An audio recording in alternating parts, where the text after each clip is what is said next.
The head of the Royal Navy has questioned how Britain will cope with an extended conflict in Libya, with concerns that cuts will need to be made aid elsewhere in order to maintain the military involvement there.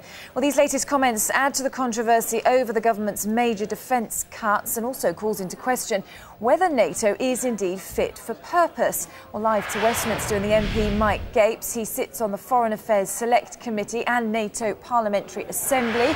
And from Brussels we can talk to Sarwar Kashmeri, the author of NATO 2.0 Reboot or Delete. Welcome to you both. Mike Gapes, let's start with you then. Do you think that NATO is fit for purpose?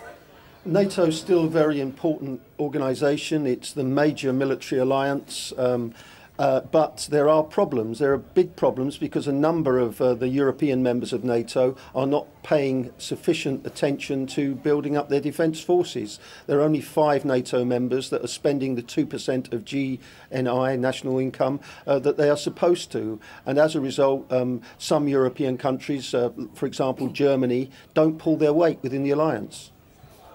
And what about you, Sarwar Kashmeri? Do you think then if more money was spent in this way that NATO would work more effectively?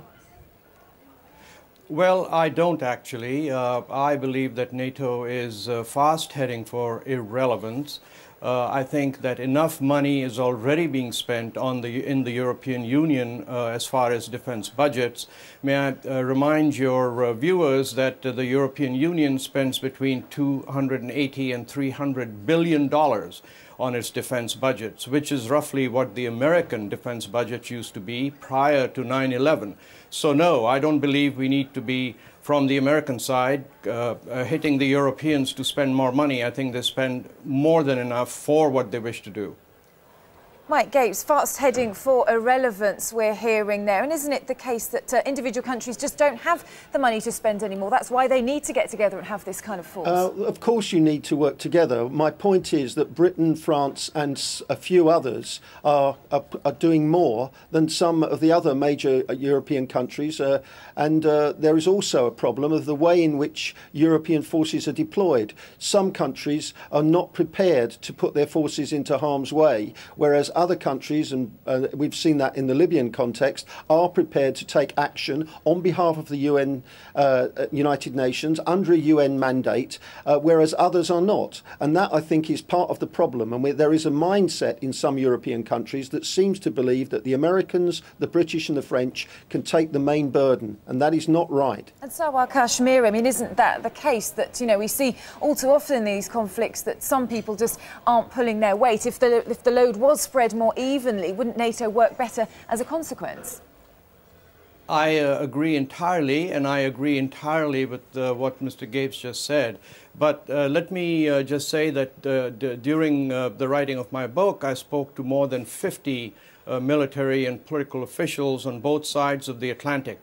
And I asked all of them on the European side whether they thought that Europe could now defend itself, and without exception they said that it could if it only had the political will. I was also very pleasantly surprised to find out that the European Union, through the Common Security and Defence Policy, had mounted some rather strenuous military operations. And my own feeling is that America, at this point, to increase the effectiveness of NATO, ought to step back, take away the American credit card that has been financing European defense since the Second World War, and let the Europeans get on with the business of organizing, rationalizing, eliminating duplication, and that NATO ought to be bridged to CSDP, and America and Europe need to act together only in a catastrophic, rather large event. But for day-to-day, Europe should handle its own defenses using its CSDP or some other organization like it.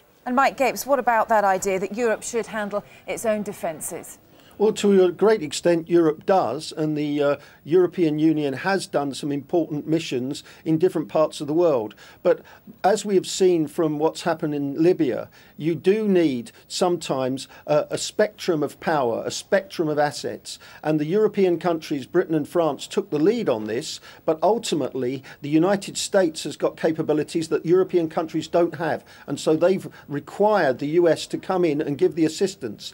If, as Mr. Kashmeri said, that there was a greater European contribution, that would make that less. But if the US just pulls back, there will be a gap for several years. Defence equipment takes a long time to procure, to develop, and also we need to change the mindset of some of our European partners. Sarwar Kashmeri, isn't that the case? Yeah, that actually we need the expertise from the US?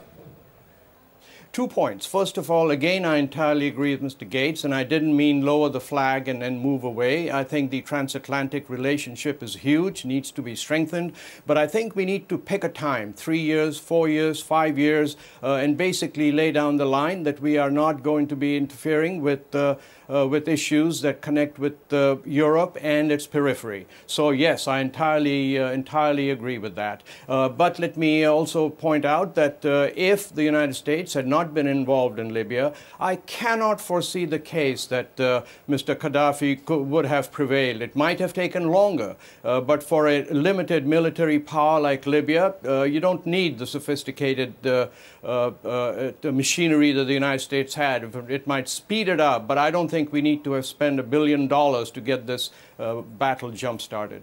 Sarwar Kashmeri and Mike Gapes, thank you both for your time this morning. Thanks so much. Thank you.